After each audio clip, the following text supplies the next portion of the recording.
नमस्कार। अर्थ विवेदित साहिल के देख रहे हैं। अब सब बात करेंगे पाकिस्तान, सऊदी अरब और तुर्की को लेकर। पाकिस्तान, सऊदी अरब और तुर्की तीन मुस्लिम देश और अब तीनों के बीच हुआ है एक ऐसा रक्षा समझौता जिसने पश्चिम एशिया से लेकर दक्षिण एशिया तक रणनीतिक हलचल बढ़ा दी है। मक्का में हुए इस समझौते के मुताबिक अगर तीनों देशों में से किसी एक पर सशस्त्र हमला होता है तो उसे तीनों पर हमला माना जाएगा, यानी सामूहिक सुरक्षा की एक ऐसी व्यवस्था जिसने इस समझौते को लेकर कई सवाल खड़े कर दिए हैं। क्या ये सिर्फ तीन देशों के बीच रक्षा सहयोग है या फिर किसी बड़े सैन्य गठजोड़ की शुरुआत? क्या पाकिस्तान अपनी परमाणु ताकत को सऊदी अरब और तुर्की के लिए रणनीतिक छतरी के तौर पर पेश कर रहा है, और क्या इसके जरिए पश्चिम एशिया में नया शक्ति संतुलन बनाने की कोशिश हो रही है? सऊदी अरब ने जरूर साफ किया है कि यह समझौता किसी देश के खिलाफ नहीं है और इसका परमाणु महत्वाकांक्षा या हथियारों की होड़ से कोई संबंध नहीं है। लेकिन सवाल यह है कि जमीन पर इस समझौते का वास्तविक असर क्या होगा। भारत भी पूरे घटनाक्रम पर करीबी नजर बनाए हुए है। तो आज चर्चा होगी मक्का रक्षा समझौते की, पाकिस्तान की भूमिका की और तुर्की सऊदी रणनीति की, और भारत के सामने खड़ी संभावित चुनौतियों की। दो खास मेहमान हमारे जुड़ चुके हैं, उनसे हम इस चर्चा को आगे बढ़ाएंगे, पर पहले आपको एक रिपोर्ट दिखाएंगे, उसके बाद चर्चा का रुख करेंगे।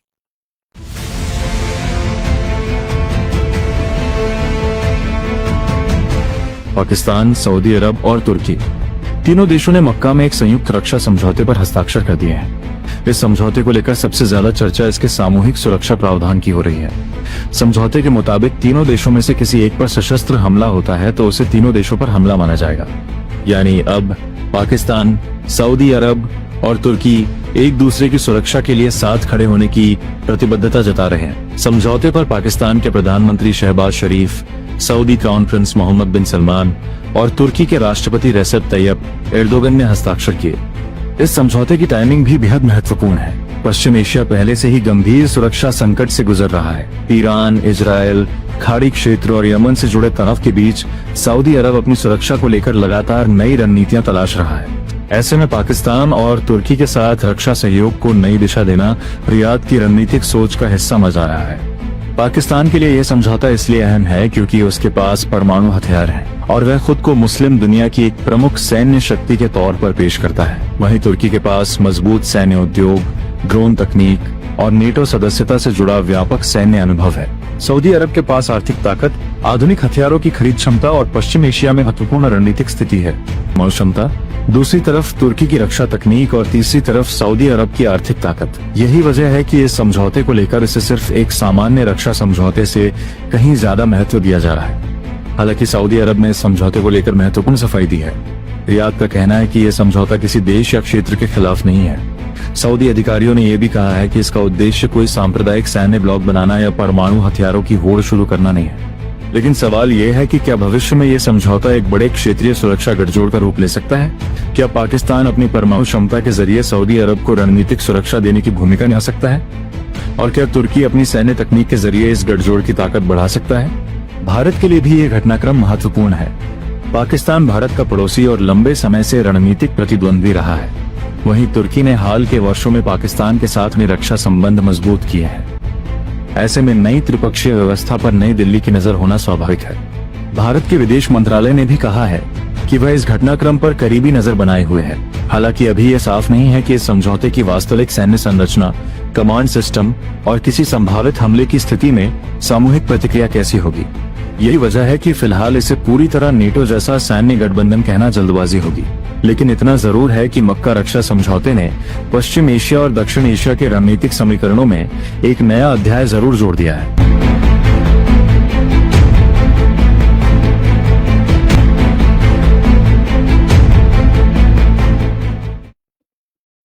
चलिए चर्चा का रुख करते हैं। दो खास मेहमान हमारे जुड़ चुके हैं और उनसे चर्चा को आगे बढ़ाएंगे। कैप्टन अनिल कोहर है हमारे साथ। सर, डिफेंस एक्सपर्ट सर, धन्यवाद शुक्रिया समय देने के लिए। और करोड़ी सिंह है हमारे साथ, फॉरेन एक्सपर्ट सर, धन्यवाद शुक्रिया समय देने के लिए।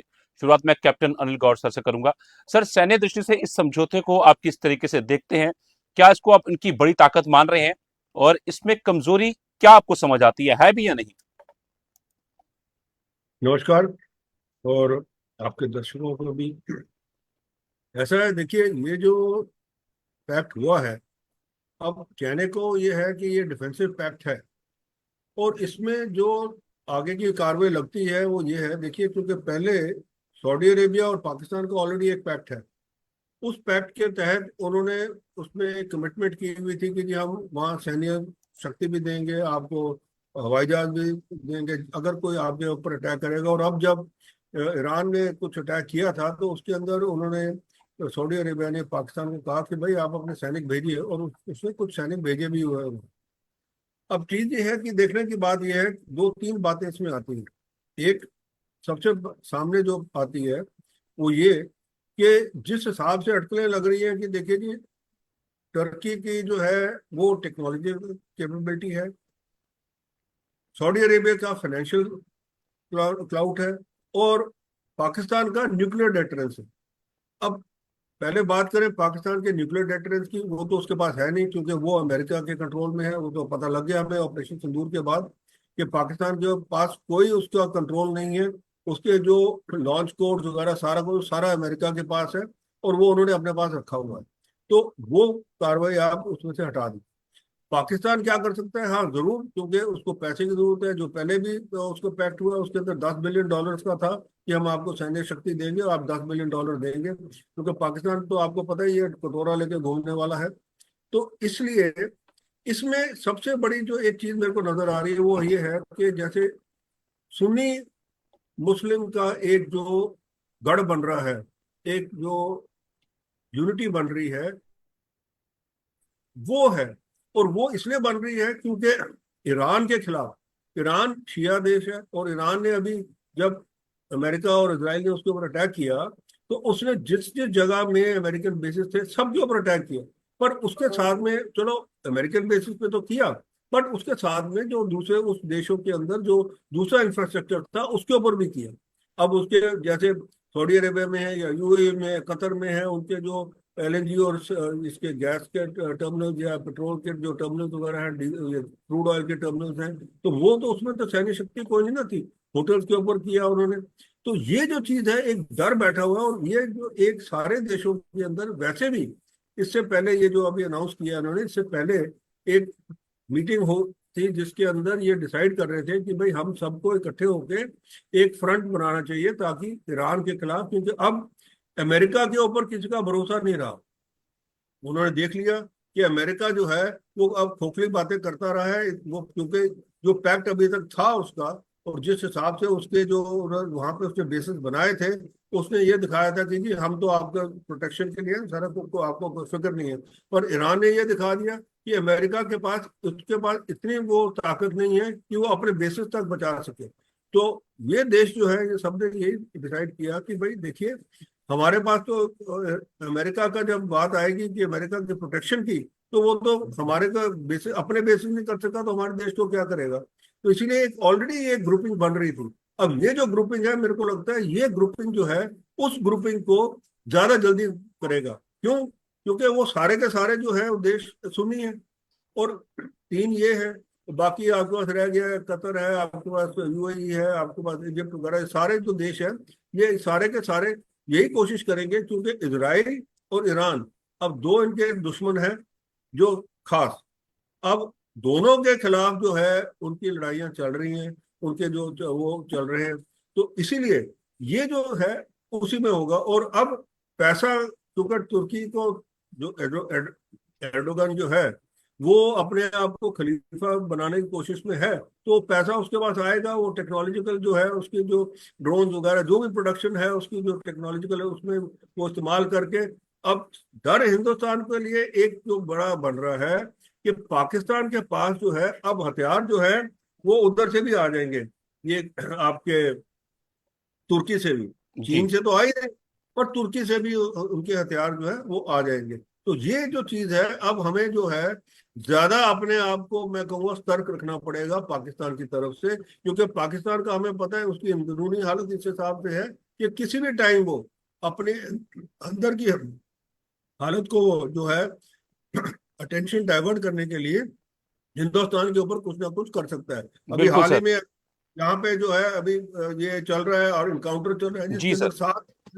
7 टेररिस्ट घुसे हुए हैं, ये बिल्कुल। कठुआ साइड, और ऑलरेडी चल रहा है। तो ये जो कार्रवाई चलती रहेगी। इसके अलावा हो सकता है वो जब सोचे कि जिस जी। हिसाब से हमने देखा पाकिस्तान का 47 से लेकर आज तक, जब उसके पास हथियार आते हैं, जब उसके पास पैसा आता है, वो हिंदुस्तान के ऊपर जरूर अटैक करता है। तो ये जो चीज है, ये अब हिंदुस्तान को हमें जरा थोड़ा सा वहां सतर्क रखना पड़ेगा। बिल्कुल, काफी अहम बातें हैं सर। मैं रुक करता हूँ करोड़ी सर का। सर, मक्का रक्षा समझौता को आप क्षेत्रीय शक्ति संतुलन के नजरिए कैसे देखते हैं? क्या ये समझौता वास्तव में किसी नए इस्लामिक सैन्य गठबंधन की शुरुआत है? अ, देखिए साहिल जी, अ, इसमें पाकिस्तान, टर्की और सऊदी अरब जो तीन देश हैं, तीनों के जो राष्ट्र हित हैं उनका सामंजस्य बैठ रहा है। ये लंबे समय से अफैक्ट हो रहा था। और सऊदी अरब ने जिस तरीके से ईरान और अमेरिका इजराइल जंग में सऊदी को या जो गल्फ कंट्रीज हैं उनको नुकसान हुआ, उसमें सऊदी अरब ने ये सोचा कि जो अमेरिका की एक गार्जियन एंजल की इमेज है वो यहाँ प्रोटेक्शन प्रोवाइड नहीं कर सकती। तो सऊदी अरब है वो मेजर कंट्री है, गल्फ कंट्री में मेन कंट्री वही है। तो अब सऊदी अरब का इंटरेस्ट ये था कि एक ऐसा सिक्योरिटी एंड डेवलपमेंट आर्किटेक्चर हो जो बाहर की शक्तियों पे डिपेंडेंट नहीं हो, और जो अंदर शक्तियां आपस में लड़ती हैं, कन्फ्रंटेशन में आती हैं, उनको भी काउंटर किया जा सके। तो इससे पहले भी पिछले हफ्ते सऊदी ने रेड सी में और बब अल मंदाब में जो एक सप्लाई चेन है उसको स्मूथ करने के लिए 14 देशों का एक ऑलरेडी अलायंस बना लिया था। यद्यपि उन्होंने 43 देश आए थे उसमें, लेकिन सब ने साइन नहीं किए, अमेरिका भी था। लेकिन 14 देशों का अलायंस पिछले हफ्ते बना लिया है और उसका हेडक्वार्टर्स रियाद में रखा है। तो सऊदी अरब है, एक तो सप्लाई चेन है, वो यहाँ के इस क्षेत्र के डेवलपमेंट के लिए जरूरी है, इसको स्मूथ करने के लिए वो बना लिया है। दूसरा, अभी जो मक्का एग्रीमेंट जिसको हम कहते हैं, तो क्या ये जॉइंट डिफेंस एग्रीमेंट है या कलेक्टिव सिक्योरिटी एग्रीमेंट है या डिटरेंस एग्रीमेंट है? अभी मुझे लगता है कि जो ये सामने आ रहा है ये एक डिटरेंस एग्रीमेंट है। और डिटरेंस किससे करें? एक तो ईरान है जो सऊदी अरब से भी बड़ा देश है, तो ईरान का प्रभाव जिस तरीके से या ईरान जिस तरीके से इस क्षेत्र में अपना भूमिका निभाना चाहता है या पहले निभाता रहा है, उसको एक डिटरेंस देना है कि ईरान इस गलतफहमी में नहीं रहे कि इस क्षेत्र पे मैं प्रभाव जमा लूंगा। दूसरी तरफ इजराइल को भी ये मैसेज देना है कि देखिए, इजराइल अमेरिका के समर्थन से ये चाहता है कि इस क्षेत्र में वो अमेरिका और वेस्टर्न कंट्रीज का इंटरेस्ट भी सर्व करेगा और अपना प्रभाव भी जमाएगा। वो इजराइल के लिए संभव नहीं है, ये भी मैसेज देना चाहते हैं। तीसरा, जो महाशक्तियां हैं अमेरिका, चीन, रशिया, उनको भी ये मैसेज देना चाहता है कि अगर आप चाहते हैं कि इस क्षेत्र में आप अपना प्रभाव जमाएंगे, इस क्षेत्र में आप अपनी भूमिका अपने हित में निभाएंगे, नहीं कि इस क्षेत्र के हित में, तो वो आपके लिए संभव नहीं है। तो अमेरिका की जिस तरह की विश्वसनीयता खत्म हो गई, उसमें सऊदी अरब है एक रीजनल पावर के रूप में, यूं कहिए कि मिडिल रेंज पावर के रूप में उभर रहा है और उसको टर्की और पाकिस्तान का साथ मिल रहा है। पहले ऐसा लगता था कि इजिप्ट भी साथ आएगा, लेकिन इजिप्ट की जिस तरह आर्थिक स्थिति है, इजिप्ट आजकल सऊदी और यूएई में शार्प डिफरेंसेस चल रहे हैं। तो इजिप्ट अभी रिसेंटली टिल्ट यूएई की तरफ हो गया है। तो मुझे लगता है कि अब इसको काउंटर करने के लिए इजराइल ने ऑलरेडी एक तो हेक्सागोन अलायंस की बात फ्लोट कर रखी है, तो इजराइल एक अलग से अलायंस बनाने का प्रयास करेगा। तो इन दोनों ही अलायंस को, चाहे ये सऊदी लेड अलायंस हो चाहे इजराइल लेड अलायंस हो, बैक चैनल से अमेरिका का समर्थन होगा, क्योंकि अमेरिका के सामने इस समय विकल्प नहीं है। अमेरिका की विश्वसनीयता कम हो रही है, वो कम हो गई है, हो नहीं रही, हो गई है। तो उसमें अमेरिका को ये आशंका है कि रशिया एंड चाइना इस वैक्यूम को कहीं फिलअप न करें, इसलिए अमेरिका खुद चाहता है कि इस तरह का कोई रीजनल आर्किटेक्चर डेवलप हो जिसमें अमेरिका के हित को बहुत बड़ा नुकसान न हो। टर्की देखिए सम्मिलित तो हो गया है। टर्की लंबे समय से ये प्रयास कर रहा था कि वो एक यूरोप, एशिया और एशिया के बीच में ब्रिज बनाने का काम करे, क्योंकि एक तरफ टर्की नाटो का सदस्य है, दूसरी तरफ इधर डिफेंस एग्रीमेंट कर रखा है, तीसरी तरफ वो रशिया के साथ अपना जो स्ट्रेटेजिक पार्टनरशिप है। ऐसी स्थिति में टर्की को लेके यूरोपियन कंट्रीज में भी एक अविश्वास का माहौल होगा, और अगर टर्की के प्रति अविश्वास होता है तो उस अविश्वास को डिटर करने के लिए टर्की इसमें सम्मिलित हो गया। जी पाकिस्तान और इंडिया के रिलेशन के बारे में तो गौड़ साहब ने अभी बताया, ये बिल्कुल स्पष्ट है कि पाकिस्तान भी ये चाहेगा कि इंडिया को डिटर किया जाए, इंडिया को ये मैसेज दिया जाए कि मैं अकेला नहीं हूं, मेरे साथ दूसरे कंट्री भी हैं। तो बिल्कुल। भारत पाकिस्तान के बीच में भी हालात नहीं बिगड़े, ऐसा तो तीनों कंट्रीज का जो हित है उसका सामंजस्य बैठ गया है, और उसी का रिफ्लेक्शन ये है। जी साहिल। ठीक है सर, मैं आता हूं दोबारा से, मैं रुक करता हूं कैप्टन अनिल गौड़ सर का। कैप्टन अनिल गौड़ सर, क्या आपको आपके मेरी आवाज आ रही है सर? हाँ हाँ, आ रही है मेरे को। सर, सऊदी अरब की आर्थिक और सैन्य क्षमता की अगर हम बात करें तो इस गठबंधन को कितना वो मजबूत बनाएगी, या कोई उसका कोई खास असर नहीं पड़ेगा? देखिए साहिल जी, ऐसा है, सऊदी अरेबिया के जो सबसे बड़ी एक प्रॉब्लम है वो है मैन पावर की। वो मैन पावर वो कहाँ से लाएंगे इतनी? क्योंकि जब तक आपका देखिए मैन पावर नहीं होगी, आपकी फौज ऐसे खड़ी नहीं हो सकती। और इसीलिए अभी भी जो इन्होंने पहला समझौता पाकिस्तान के साथ किया था, वो इसीलिए किया था क्योंकि उनको पता पाकिस्तान के पास ट्रेड मैन पावर है। अब इन सऊदी अरेबिया के पास फौज तो वैसे है नहीं। अब जो भी उसके अंदर, चाहे वो छोटी भी बनाएंगे, तो उसको राइट फ्रॉम स्टार्ट ट्रेनिंग देनी पड़ेगी, तो उसके अंदर एक टाइम भी लगेगा।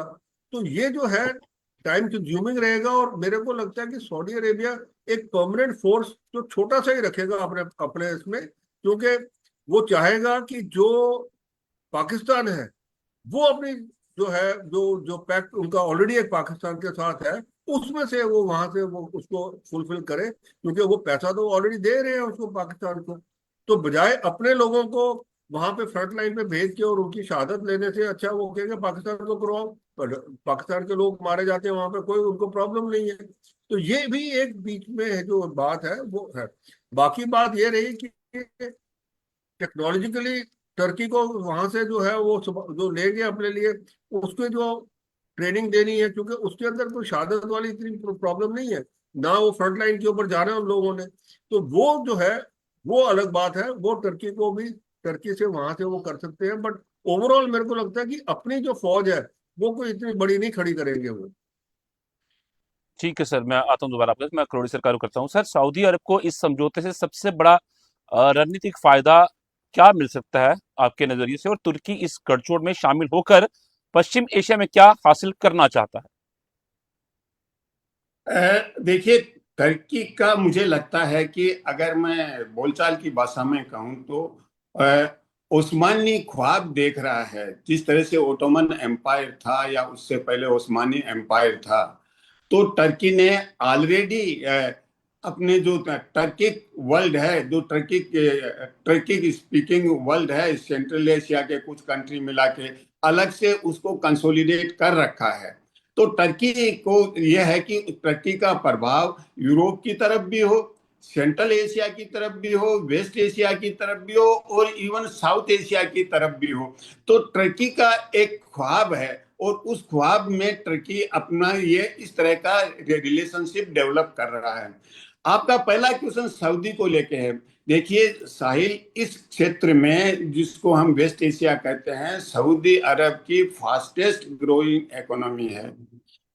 उनकी दूसरे कंट्रीज की तुलना में सबसे बड़ा कंट्री है। तीसरा यह है कि इसका जो डेवलपमेंट का इस समय जिस पेस से डेवलप कर रहा है, वो बहुत ही फास्ट तरीके से डेवलप कर रहा है। तो सऊदी है वो ये चाहता है कि इस क्षेत्र में मैं रीजनल पावर के रूप में एक नेट सिक्योरिटी और स्टेबिलिटी एंड प्रोग्रेस प्रोवाइडर के रूप में इमर्ज हों। और इसके लिए विश्वसनीयता गेन करने के लिए जहां जहां भी सेसेशनिस्ट फोर्सेज हैं, भटकतावादी, उनके सऊदी अगेंस्ट में है, चाहे लेबनान हो, यमन हो, और जो दूसरा है जिसमें इन्होंने जो किया है अभी यूएई ने, जो सोमालिया, इन तीनों ही जगह जो इंटरनेशनली रिकॉग्नाइज्ड जो लीगल गवर्नमेंट है इंटरनेशनल लॉ के हिसाब से, उनका समर्थन कर रहा है। और इसीलिए यमन के साथ भी उनका हुती से ही झगड़ा नहीं है। जो सदर्न ट्रांजिशन फोर्सेज हैं उनसे भी सऊदी ने पहले समझौता करवाया था, यमनी गवर्नमेंट और उनके जो सदर्न फोर्सेज हैं, लेकिन वो सस्टेन नहीं कर पाया क्योंकि यूएई है। हो सकता है कि इजराइल का भी उसमें मिली भगत हो। यूएई है, वो सदर्न ट्रांजिशन फोर्सेज का यमन में समर्थन कर रहा है। उधर जो सोमाली लैंड एक नया देश बनाया है इजराइल ने रिकॉग्नाइज करके, उसकी तरफ जा रहा है। तो ये अभी यूएई और सऊदी में बड़े डिफरेंसेस हैं। और ये डिफरेंसेस से मुझे लगता है कि अमेरिका का इंटरेस्ट इस तरीके से सर्व हो रहा है कि वो दोनों, क्योंकि दोनों अमेरिका के अलाई हैं, तो कभी इसका सपोर्ट कर देंगे, कभी इसका सपोर्ट कर देंगे, और एक दूसरे के अगेंस्ट में उनको पिचिंग करते रहेंगे। तो ऐसा लगता है कि अमेरिका दोनों का सपोर्ट कर रहा है, लेकिन सऊदी ये चाहता है कि अल्टीमेटली है जो जॉर्डन है, कुवैत है, कतर है, ये इनके समर्थन में आ जाएं। अभी अभी नहीं आए। यूएई और बहरीन का आने की संभावना बहुत कम है। और हो सकता है अभी ईरान इससे सहमत नहीं है, जो ये अभी एग्रीमेंट हुआ है, मक्का एग्रीमेंट, लेकिन हो सकता है कि अल्टीमेटली ईरान भी पोस्ट कॉन्फ्लिक्ट के बाद में, अगर ईरान का विरोध वार खत्म हो जाता है, तो ईरान भी किसी न किसी रूप में ज्वाइन करना चाहेगा। क्योंकि ईरान और सऊदी के इंटरेस्ट का कन्वर्जेंस इस रूप में हो रहा है कि दोनों ये चाहते हैं कि जो एक्स्ट्रा रीजनल फोर्सेज हैं उनको बाहर रखा जाए, और इस क्षेत्र का भविष्य है, इस क्षेत्र की सुरक्षा है, इस क्षेत्र का विकास है, यहाँ के देश सुनिश्चित करें। तो वहां ईरान और सऊदी का इंटरेस्ट भी कहीं ना कहीं कन्वर्ज हो जाता है। और इसीलिए देखिए, जब फ्यूनरल हुआ था वहां के इजरायली ने ईरानी नेता का, तो उसमें सऊदी अरब बिना बुलाए गए थे वहां पे अपना कंडोलेंस एक्सप्रेस करने के लिए। तो मुझे लगता है कि अल्टीमेटली ईरान और सऊदी का इंटरेस्ट भी कन्वर्ज हो जाएगा। तो इस रूप में मुझे लगता है कि सऊदी एक यहाँ के लीडर के रूप में, रीजनल लीडर के रूप में इमर्ज हो सकता है। ये सऊदी का इंटरेस्ट भी है, और ये दूसरे जो छोटे छोटे देश हैं उनके इंटरेस्ट में भी है। लेकिन क्या ये हो पाएगा, क्या इजराइल ये होने देगा? क्योंकि अल्टीमेटली ईरान के अगेंस्ट में कम और इजराइल के अगेंस्ट में ये ज्यादा होगा। तो इसलिए इजराइल इसको किस तरीके से सैबोटाज करता है, या अल्टरनेटिव अलायंस जो हेक्सागोन अलायंस की बात कर रहा है, उसमें कौन कौन से कंट्री आते हैं, ये अभी देखना है। लेकिन सऊदी की जो एस्पिरेशन है वो ये है कि वो रीजनल लीडर के रूप में उभर कर सामने आए, सभी सीमाओं के होते हुए भी। जैसे मैन पावर की शॉर्टेज हो सकती है, लेकिन सऊदी का यहाँ प्रभाव है, या सऊदी के पास जिस तरह की कैपिटल है, सऊदी का विकास का लेवल है, जिस तरह फास्टेस्ट ग्रोइंग इकोनॉमी है, तो निश्चित रूप से कोई भी देश अपना विकास एक लेवल तक कर लेगा तो फिर अपने प्रभाव को बनाए रखने के लिए या उसके विस्तार का प्रयास करेगा, और यही सऊदी का इंटरेस्ट है। जी साहिब। ठीक है सर, मैं आता हूं। मैं कैप्टन अनिल गौर सर का करता हूं। सर, क्या भारत को इस समझौते के जवाब में अपनी पश्चिम एशिया रणनीति में कुछ बदलाव करने की जरूरत आप समझते हैं?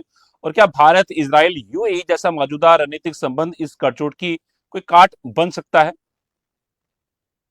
तो देखिए, पहली बात तो ये है कि भारत और इजराइल के जो संबंध है वो पहले के, मैं कहूँगा, वो काफी मजबूत है। और उसके अंदर कोई ऐसी बात नहीं है कि उसमें कोई ऐसा, मैं कहूँगा, रुकावट है या और कुछ है। क्योंकि भारत अपने जो हित के लिए और अपने इंटरेस्ट के लिए वो संबंध बनाए हैं उसने इसराइल के साथ। आपको याद होगा, करगिल लड़ाई के अंदर भी भारत को उसने काफी मदद दी थी। उसके अंदर हमारे को जो स्पेसिफिक हमें एम्युनिशन चाहिए था वो, प्लस इसके अंदर जो बालाकोट एयर स्ट्राइक हुई उसके बाद में उसके अंदर उसकी जो स्पाइस बॉम्ब वगैरह जो है वो भी बहुत से आए हैं। तो ये जो चीज है ये तब हुआ है जब अमेरिका और बाकी देश जो है उन्होंने हमारे को हमारा जीपीएस भी बंद कर दिया था, उनको जीपीएस कोऑर्डिनेट देने भी बंद कर दिए थे। तो ये जो चीज है ये इसलिए इजराइल के साथ जो हमारे संबंध है मेरे को लगता नहीं है कि उसमें कोई कमजोरी आएगी या कुछ, क्योंकि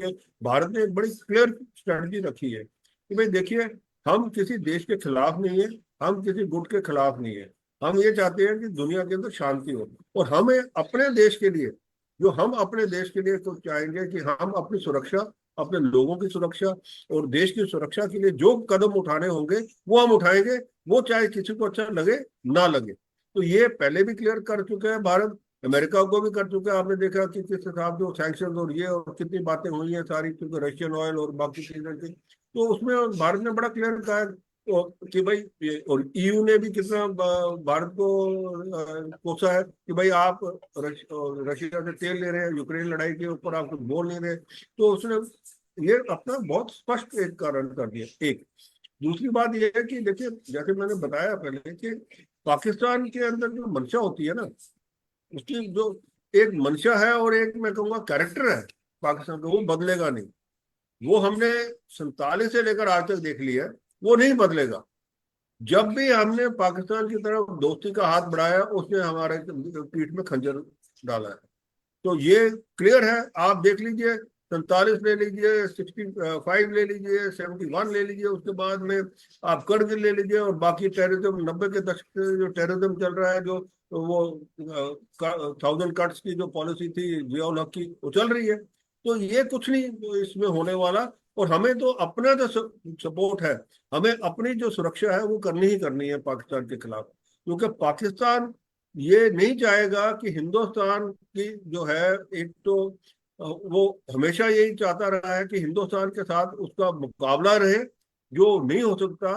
पर फिर भी वो यही कोशिश में लगा और उसको पता है कि वो ना इंडस्ट्रियल बेस से ना इकोनॉमिक या कुछ तरीके से कर सकता है। तो इसलिए वो कहता है कि वो एक, वो बचपन में होता था ना, वो कहता है जी हम ना खेलेंगे ना खेलने देंगे, वो वाली पॉलिसी इस्तेमाल करता है। अभी आप देख लीजिए बांग्लादेश के अंदर भी उसके जो आईएसआई पहुंच गई है वहां पे कट्टरवादियों के साथ में, और वहां से कोशिश कर रहे हैं कि जी वो जो है उनको वहां से इन्फिल्ट्रेट वगैरह कराने की, जी। उनको ट्रेनिंग दे रहे हैं। तो ये जो चीज है ये हमें अपनी जो सत्ता है पाकिस्तान की तरफ से, उसके अंदर हमें कोई भी लेट डाउन नहीं करना है। और ये हमें पता है, क्योंकि जिस दिन हमने अपना गार्ड हमने नीचे किया पाकिस्तान की तरफ से, पाकिस्तान ने उसी वक्त जो है एक वार कर देना हमारे को। करोड़ी सर, भारत और इजराइल पर इस समझौते का वास्तविक रणनीतिक प्रभाव कितना हो सकता है, और क्या यह समझौता नाटो जैसे सामूहिक रक्षा मॉडल की दिशा में आगे बढ़ सकता है? देखिए, दो सवाल हैं साहिल जी आपके, सर। दोनों बिल्कुल अलग हैं। देखिए, जो सऊदीया और ये जो ट्राइलेटरल एग्रीमेंट हुआ है, इसके बारे में अभी किसी भी मेन कंट्री ने कोई रेस्पॉन्स नहीं दिया। सब अपने रेस्पॉन्स को कैलिब्रेट कर रहे हैं, चाहे चीन हो, रशिया हो, यूरोप हो, अमेरिका हो और इवन भारत। कोई रेस्पॉन्स नहीं दिया है किसी भी कंट्री ने। सब कैलिब्रेट कर रहे हैं कि क्या रेस्पॉन्स हो सकता है। तो भारत और इजराइल की जो स्ट्रेटेजिक पार्टनरशिप है, इसको हम देखें तो अभी तक की जो स्थिति है, एक तो I2U2 है। अगर उसको किसी डिफेंस सिक्योरिटी अलायंस में कन्वर्ट करने की कोशिश करेंगे तो उसमें अमेरिका नहीं आएगा, उसमें यूएई, भारत, इजराइल तीन ही रह पाएंगे, क्योंकि अमेरिका संतुलन बनाने की कोशिश करेगा, ये अमेरिका का इंटरेस्ट है। तो जो I2U2 है वो किसी अलायंस के रूप में कन्वर्ट नहीं होगा। दूसरा, इंडिया का इंटरेस्ट है, वो इंडिया मिडिल ईस्ट यूरोपियन जो कॉरिडोर है एक सप्लाई चेन का, ट्रेड का, उस पे असर पड़ सकता है। इंडिया उसको प्रमोट करना चाहेगा, उसमें इजराइल भी इन्वॉल्व है, इजराइल का वहां से भी निकलता है वो, तो उसको भारत मजबूत करना चाहता है। तीसरा महत्वपूर्ण है कि भारत के जो डायस्पोरा है वो इजराइल की पॉपुलेशन के लगभग बराबर है इस पूरे क्षेत्र में। तो भारत कोई ऐसी भूमिका नहीं निभाना चाहेगा कि किसी भी अलायंस को लीड करे या इजराइल लेड किसी अलायंस में सम्मिलित हो। इजराइल ने जरूर प्रपोज किया था, जिसका मैंने नाम अभी बताया, हेक्सागोन अलायंस, और ये नेतन्याहू ने कहा भी था ये हेक्सागोन अलायंस है वो शिया और सुन्नी दोनों एक्सिस के अगेंस्ट में होगा।